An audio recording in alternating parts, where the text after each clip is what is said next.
Renowned architect, Professor Emeritus Henry Ni Ajuri Wellington has bemoaned architectural designs of properties springing up in the national capital, describing them as un-African and un-green. He says the new buildings are a replication of what exists in Europe and lack the design and functionality for the African environment.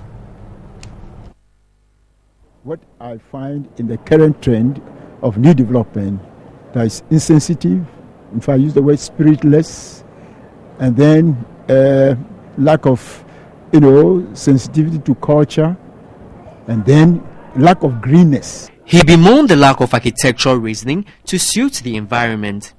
Many of the buildings which we are seeing here will be seen in many other parts of the world, especially in the West European industrial countries. So, where is the cultural significance of these buildings? Because these buildings are within our cultural setting. This type of architecture we are having at the moment demands so much air conditioning, again because of the glass roofs. And we have problem of power supply.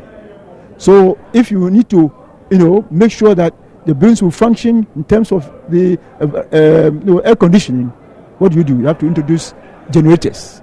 The generators are bringing pollution. Pollution not only in the atmosphere but the sound. At the 15th induction ceremony of newly qualified architects in Accra, Professor Henry Wellington admonished them to move from what he described as glass cages to designs which make use of the abundant sunshine and showcase Africanness.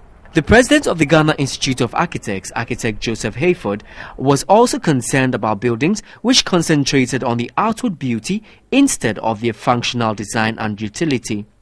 Architecture that has useful impact on society and development dwells not on renderings of cosmetic fantasies, nor on the current obsession with form, which is endlessly achievable in all its possibilities by current software.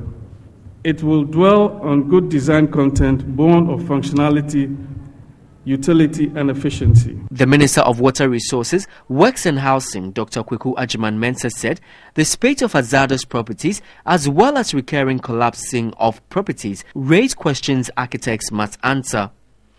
Have you, as architects, examined why this is so? Are your fees too high and beyond the reach of the ordinary Ghanaian? Do you, as professionals, present an arrogant posture which scares developers away? Or you have not marketed yourself sufficiently for people to know that your services are relevant, crucial, available, and can be assessed. 51 architects were inducted and licensed to practice in Ghana.